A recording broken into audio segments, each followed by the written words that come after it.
Assalamu alaikum wa rahmatullahi wa barakatuh. May Allah's peace and blessings be on each and every one of you. I'd like to welcome you to another in our series, The Best in Islam, where we're looking at what revelation in the Quran and in the Sunnah, the words of the Prophet, may God's peace and blessings be upon him, what that has defined as the best in the various elements of Islam, which cover, of course, all aspects of human life. In the previous episodes, we looked at the best with regards to inviting people to Islam.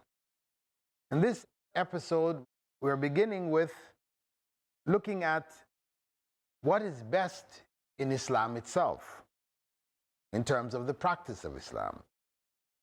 And we have a narration from Ibn Amr in which he quoted Prophet Muhammad, may God's peace and blessings be upon him, as saying, أفضل المؤمنين إسلاما من سلم المسلمون من لسانه ويده. The best believer, according to his practice of Islam, is the one from whose tongue and hands Muslims are safe. This Hadeeth, statement of the Prophet, may God's peace and blessing be upon him, brings us to the reality of Islam being not merely a custom and tradition, rituals and beliefs, but a way of life. A way of life which values good character, good moral dealings with our fellow human beings. So in this statement, the Prophet, may God's peace and blessing be upon him, he stressed that those who are the best believers in terms of their practice of Islam, not in terms of how many prayers they've made, how many Ramadans they've fasted, how many pilgrimages they made, but in their Islam in general, it's one who the Muslims are safe from his or her tongue, meaning that they don't engage in slander and backbiting. So many times when we sit down with our friends and colleagues, etc., we end up engaging in various forms of gossip, backbiting, and even slander, where we pass on rumors, we express our dislike about this one and that one and the other. So much of our talk is bad talk, not good talk at all. So the Muslim who we are talking about, of course, we're harming that individual, and that is considered sinful in Islam, and it will be repaid on the Day of Judgment by our good deeds being taken to cover for what we have done. So much so, in some cases, where all of a person's good deeds may be removed to cover for all of the slander and backbiting, etc., that they were engaged in, and then all they're left with are their evil deeds, in which case they end up in hell because of it. So the Prophet Muhammad ﷺ had warned us about the tongue. He said on one occasion that whoever can guarantee that tongue from these types of corruption and etc., he will guarantee paradise for him. This was one of the conditions for a guarantee for paradise, if we are able to control our tongues. The true believer is one who does not harm the other believers, rest of Muslims or even non-Muslims, with his or her tongue and his or her hand. How do they harm with their hand? Well, by taking property which doesn't belong to them, or by actually hitting, or, could be physical abuse. One way or another, a person taking property maybe done in such a subtle way you don't even realize that you're actually taking people's property. You are a manager and people are working for you. You have salaries that you're supposed to give them, but you don't give them the salaries which you agreed on. You're taking their property. In so many different ways, people's property is taken today in society, and people take it for granted. It's not really stealing. They give it some other name. It's good business. Also, people who are working for business people, other companies, etc., they may take bits and pieces of the property that's there. Nobody knows. So they pocket certain things each day, go home, they take some things from the department store or from the grocery store or whatever with them. These things come up missing. And many of the people are engaged in it. There is an agreement amongst the people. Nobody looks twice at it. Everybody's understood. Everybody's going to take a little bit of something. But this is all property of others. Harm is taking place. So the true believer is one whose belief is translated into his or their words and their deeds.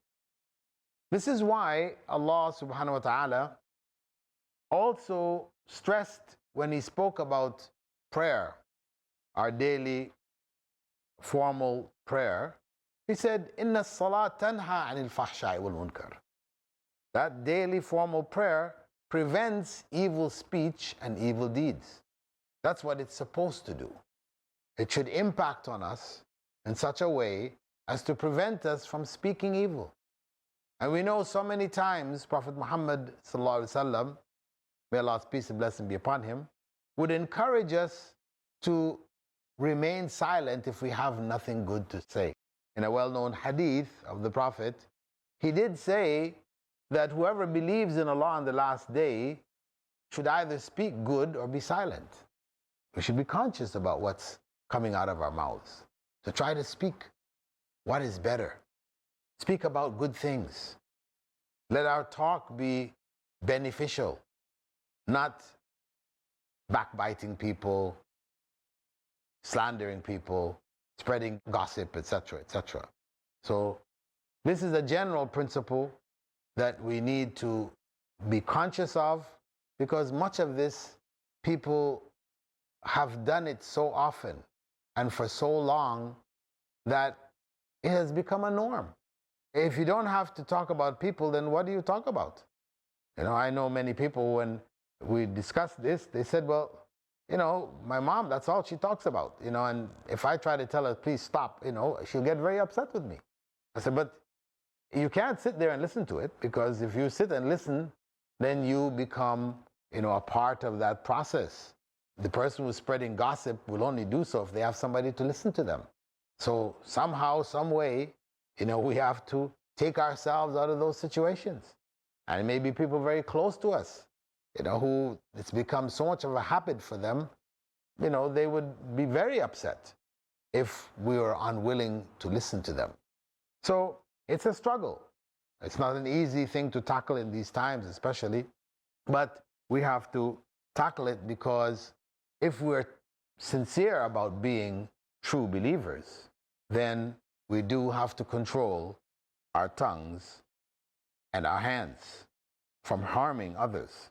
In another narration concerning the best of Islam, the Prophet had said, as narrated by Ibn Abbas, أفضل الإسلام الحنفية السمحة. The best of Islam is the gentle way free from difficulty. The best of Islam is the gentle way free from difficulty. Meaning that when we practice Islam, we should do so without harshness. We should be gentle, we should be kind, we should deal with people in which we can tolerate their differences. We can tolerate certain harm which may come from them.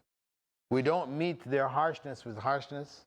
If they're harsh, we try to speak gently, kindly, to bring them down. This is the way of the believer. This was the way of the Prophet, may God's peace and blessing be upon him. In the most difficult of times, when he received the greatest of torture, bad words, stones thrown at him, etc.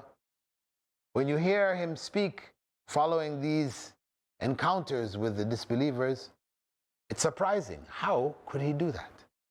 How could he be so gentle with these people? But that is the way of Islam. It is a gentle way. And we're going to take a brief break now and then look at that way a bit further. So I'll see you after the break. Assalamu alaikum wa rahmatullah. La ilaha illallah Muhammadun Rasulullah. Welcome back from the break. We were discussing prior to the break the best of Islam as stated by the Prophet, may God's peace and blessing be upon him, narrated by Ibn Abbas, in which he said the best of Islam is the gentle way, free from difficulty. We see this in the practice of the Prophet, may God's peace and blessing be upon him, that whenever he was given a choice between two things which were both halal, he would take the easier one. I know some people tend to think that, for us to get the best reward, the greatest reward, we need to take the harshest and the most difficult way. But no, this was not what Islam taught. Yes, other systems, other religions have, for monks and in monasteries, people torturing their physical bodies, believing that in suffering, that releases the spirit and one comes closer to God. But this is not the Islamic way. This is not the divine way. The divine way is one which is a gentle way. Gentleness wins hearts. Harshness scatters the hearts. Allah even told Prophet Muhammad, may God's peace and blessing be upon him, in the Quran, لو كنت فظا غليظ القلب لانفضوا من حولك. If you were harsh and hard with the people, they would have fled from around you. So it was this way of the Prophet, choosing the easier way. Whenever we have a choice between two things which are both halal, the sunnah, the way of the Prophet, was to take the easier one. Not thinking that we're missing out. That harder one, the more difficult one, the harsher one, is the one where the great reward is. Because yes, it's true that reward is generally according to the difficulty of the test. The greater the test, the greater the reward. But that doesn't mean that we then put on ourselves unnecessarily tests. This is where people have mixed up this concept of the greater the test, the greater the reward. It's a true principle, but it doesn't mean that if we had a choice between doing something in two different ways, that we choose the harder way to do it, that we get a greater reward than if we chose the easier way to do it. No. From the Islamic perspective, it is better to choose the easier way. And you will get the same reward in the end. For example, a traveler who travels is allowed to shorten his or her prayers, which were 4 units of prayer. Just the 3 prayers in a day, which are 4 units. That is the midday prayer, Dhuhr, the mid-afternoon prayer, Asr, and the night prayer, Isha. These 4 prayers were allowed to shorten them as a traveler. And this is only for travelers. Now, some people will say, but my journey is very simple. It's, I'm only flying in a plane. There's no effort involved. I want to pray out the full 4. Is there anything wrong if I did it? Well, no. It's not forbidden to pray out the full prayers. You can do it. In fact, if you're in a mosque with an imam who's leading and you've joined that congregation, you must pray out the full 4 units with the imam. But if you're on your own, you're allowed to pray it as 2 units of prayer instead of 4. Obviously, 2 is easier than 4. So people conclude, it's better for me to do the 4. Even though I have the 2, it's better for me to do the 4. I'll get more reward because my journey wasn't so difficult anyway. And this shortened prayer was really for people who were on difficult journeys. No. This is rationale which really doesn't have a place here. Allah has given the okay to do 2. And these 2 will give you the same reward as if you did 4. So your doing 4 does not increase the reward at all. And in fact, the Prophet, may God's peace and blessing be upon him, had said that Allah isn't pleased with those who He gives a concession and they don't take it. I mean, if you think about it, Allah gives us this concession and we say, no, I don't need it. That's kind of off. So it is better to take the easier way where it is available. And of course, then you have people who go to the other extreme. Oh, the easier way. Then they start to do things which they consider to be easier and are outside of Islam. No, we're not talking about that. We're talking about the easier within the teachings of Islam. Yes, it's easier, for a woman not to wear hijab in the West, for example. In the West where, in France, where it is crime for her to wear a niqab or to wear hijab as a teacher in schools in France and other countries, they're not allowing them to. So it's easier just to take your hijab off and go ahead. Well, that easier is not the one that the Prophet ﷺ was talking about, or that he did. Because taking off your hijab is haram. Easier doesn't mean going to do haram, what is forbidden. Easier just means within the halal. That's what we said in the first place. That the Prophet Muhammad ﷺ, whenever he was given a choice between 2 halal things, both are halal, he chose the easier one. So we have to be careful, when we're applying this principle also, that we don't go overboard and step into haram claiming that it's easier. So Islam, we hear Prophet Muhammad ﷺ also telling us with regards to the practice of Islam, yassiru wa la tu'assiru. Make things easy for people and don't make them difficult. Whenever people find themselves in difficulty, what you find is that Islam provides a way out. When you can't find water to make wudu, to wash ourselves before prayer, then we have tayammum. We're allowed to pat our hands on dust, blowing it, wiping it on our hand and face, and that takes the place of the washing. And this is what you find in the various teachings of Islam, that whenever we're required to do something and there is difficulty in doing it, there are hurdles, roadblocks, then Islam provides another way. And this is the nature of the religion. Ad-Dinu Yusr. The Prophet Muhammad ﷺ had said, the religion is in fact easy. You can't pray standing, you can pray sitting. You can't pray sitting, this is the formal prayer. You can pray lying. Whatever you can do.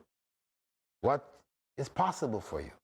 That is the way that Islam provides these other options that makes it doable.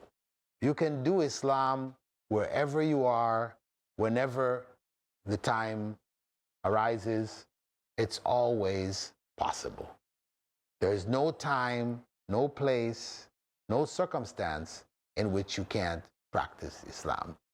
Even if your practice ends up being only in your heart, that's as much as you can do it.